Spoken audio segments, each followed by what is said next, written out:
नमस्ते बच्चों। आज हम पढ़ेंगे पानीपत के कीर्ति युद्ध के परिणाम। और इसके जो परिणाम थे वो क्या थे, बहुत ही घातक जो है सिद्ध हुए। और पहला जो परिणाम था वो था मराठों को धन की हानि। और इतिहासकार सरदेसाई के अनुसार पानीपत के मैदान में 28,000 मराठे मारे गए, 35,000 जो है बंदी बनाए गए। और फिर उसके बाद सर जदुनाथ सरकार के अनुसार महाराष्ट्र में शायद ही कोई ऐसा परिवार होगा जिसने अपने एक सदस्य की मौत के लिए शोक नहीं मनाया हो। एक ही प्रहार में लेता हूँ कि एक संपूर्ण पीढ़ी का अंत हो गया। सदाशिवराव भाऊ, विश्वासराव, तुकोजी सिंधिया, इब्राहिम खां गारदी व अन्य सरदार जो है युद्ध में मारे गए। इस महान क्षति के समाचार सुनकर नाना साहब स्तंभ रह गए तथा 23 जून 1761 ईस्वी को उनका निधन हो गया। फिर दूसरा परिणाम था मराठों का उत्तरी भारत में कुछ समय के लिए प्रभाव कम होना। भारतीय आधुनिक भारत के इतिहासकार सरदेसाई ये मानते हैं कि इस युद्ध में मराठों की भारी जन हानि हुई।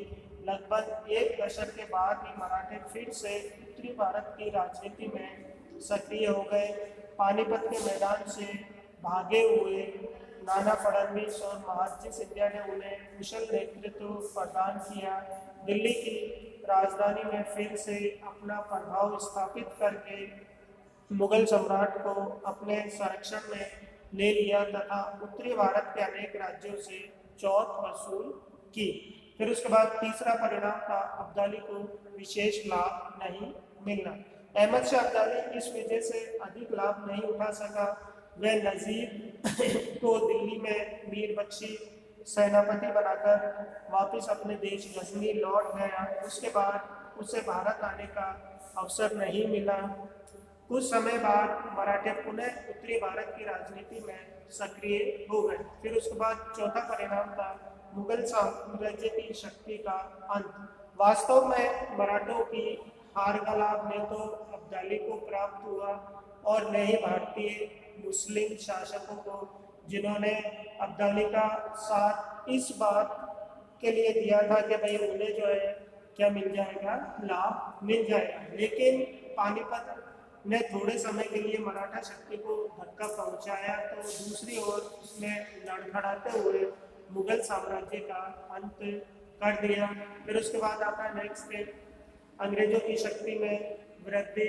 सरदेसाई के अनुसार जिस समय मराठे और अब्दाली कुरुक्षेत्र के प्राचीन मैदान में जीवन मरण के संघर्ष में जुटे हुए थे, भारत में ब्रिटिश साम्राज्य का प्रथम संस्थापक लॉर्ड क्लाइव ब्रिटेन के तत्कालीन प्रधानमंत्री को ये बताने जा रहा था कि भारत में अंग्रेजी साम्राज्य की स्थापना का जो सपना देखा था अंग्रेजों ने, वो अब जो है मराठों की पराजय से जो है पूरा हो सकता है। और अंग्रेजों ने जो है बंगाल में अपनी शक्ति को मजबूत करने का उन्हें अवसर मिला और उन्होंने जो है पानीपत के तृतीय युद्ध के बाद जो है अपनी शक्ति को बढ़ाना शुरू कर दिया। और 15 जनवरी 1761 ईस्वी को अंग्रेजों ने मुगल सम्राट शाह आलम द्वितीय को परास्त किया।